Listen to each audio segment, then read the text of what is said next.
샬롬 1월 19일 월요일입니다. 오늘도 하나님의 은혜가 여러분의 삶 가운데 함께 하시길 소망합니다. 이 시간 시편 말씀을 읽고 묵상하며 하나님 앞에서 침묵으로 기도드리겠습니다. 시편 6편 1절에서 2절. 여호와여, 주의 분노로 나를 책망하지 마시오며 주의 진노로 나를 징계하지 마옵소서. 여호와여, 내가 수척하여 싸우니 내게 은혜를 베푸소서. 여호와여, 나의 뼈가 떨리오니 나를 고치소서.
오늘 하나님이 우리에게 주신 말씀은 창세기 6장 5절에서 7절입니다. 함께 말씀을 읽고 우리에게 들려주시는 하나님의 음성을 듣겠습니다. 여호와께서 사람의 죄악이 세상에 가득함과 그의 마음으로 생각하는 모든 계획이 항상 악할 뿐임을 보시고 땅 위에 사람 지으셨음을 한탄하사 마음에 근심하시고 이르시되 내가 창조한 사람을 내가 지면에서 쓸어버리되 사람으로부터 가축과 기는 것과 공중의 새까지 그리하리니 이는 내가 그것을 지었음을 한탄함이니라 하시니라. 오늘 본문에서 우리를 바라보시는 하나님의 깊은 마음, 즉 한탄이라는 감정을 마주하게 됩니다. 성경은 당시 세상에 죄악이 가득하고 사람들의 계획이 항상 악할 뿐임을 보시고 하나님께서 땅 위에 사람 지으셨음을 한탄하사 마음에 근심하셨다고 기록합니다.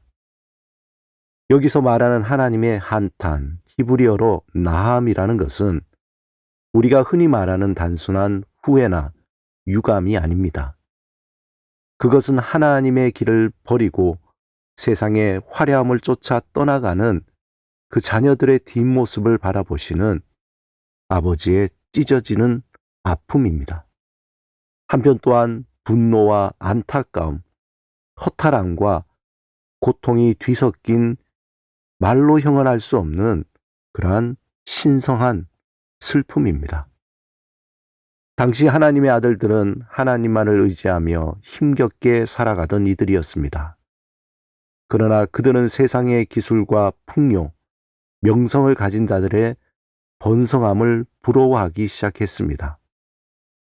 결국 영원한 생명의 말씀보다 눈앞의 보리떡을 선택했던 오병이어의 군중들처럼 그들도 하나님의 이름을 망각한 채 세상의 길로 뛰어든 것입니다.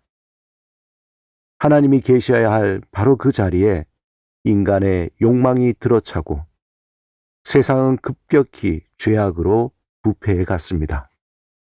하나님을 떠난 인간은 그저 먼지에 불과합니다. 우리가 아무리 높은 성을 쌓고 화려한 업적을 남긴다 해도 하나님 없는 인생은 허무한 티끌 뿐입니다.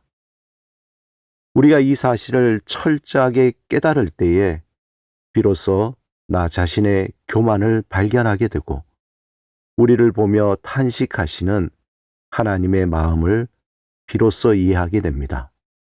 아, 내가 하나님 없이 살 수 있었다고 믿었던 바로 그 마음이 얼마나 큰 죄였는가라는 고백이 터져 나오는 겁니다. 오늘날 우리가 사는 시대도 다르지 않습니다. 기술은 눈부시게 발전하고 풍요가 넘쳐나지만 사람들의 영혼은 그 어느 때보다 메말라 있고 외로움에 신음합니다. 그 외로움을 달래기 위해 사람들은 불나방처럼 다시 세상의 번성함이라는 불길 속으로 뛰어듭니다. 이런 시대를 살아가는 우리에게 주어진 단 하나의 소망은 명확합니다. 그것은 하나님의 이름을 다시 기억하는 것입니다. 세상의 번영을 부러워하는 마음을 내려놓고 우리를 살리신 예수 그리스도의 은혜 안에서 하나님의 사람으로 살아가는 것입니다. 하나님께서는 홍수 심판 전 120년이라는 시간을 기다려 주셨습니다. 이 시간은 심판의 카운트다운인 동시에 돌아오기를 바라시는 절박한 사랑의 기회였습니다. 우리의 인생 또한 더 많이 벌고 더 높이 오르기 위한 시간이 아니라 한탄하시는 하나님의 소리를 들으며 하나님의 사람이 되어가는 시간이어야 합니다. 그 탄식의 소리를 들을 때 우리의 영이 깨어나고 비로소 교만했던 나를 버리고 사랑과 희락과 화평의 성령의 열매를 맺게 됩니다. 이 복된 삶을 시작하는 비결이 바로 참된 예배에 있습니다. 예배는 흔들리는 세상 속에서 하나님께 마음의 주파수를 맞추는 시간이며 인생이라는 배의 방향키를 조정하는 시간입니다. 형식적인 습관에 젖은 예배가 아니라 나의 시간과 물질과 재능을 어떻게 하나님의 선한 영향력을 위해 사용할지 고민하며 드리는 전심의 예배가 필요합니다. 세상의 소음 대신 우리를 향해 탄식하시는 하나님의 깊은 울림에 귀를 기울이시기 바랍니다. 그 소리를 들으며 나의 자금을 고백하고 하나님의 이름을 부르며 그분이 기뻐하시는 하나님의 사람으로 당당하게 걸어가시기 바랍니다. 세상의 길이 아닌 하나님의 길을 걷는 그 걸음이야말로 가장 복되고 아름다운 인생이 될 것입니다. 여러분의 삶에 하나님의 은혜와 평강이 가득하시길 주님의 이름으로 축원합니다. 함께 기도드리겠습니다. 주님, 세상의 화려함에 눈멀어 하나님의 이름을 잊지 않게 하시고 하나님의 사람으로 빚어지는 인생이 되게 하소서. 예수 그리스도 이름으로 기도드립니다. 아멘.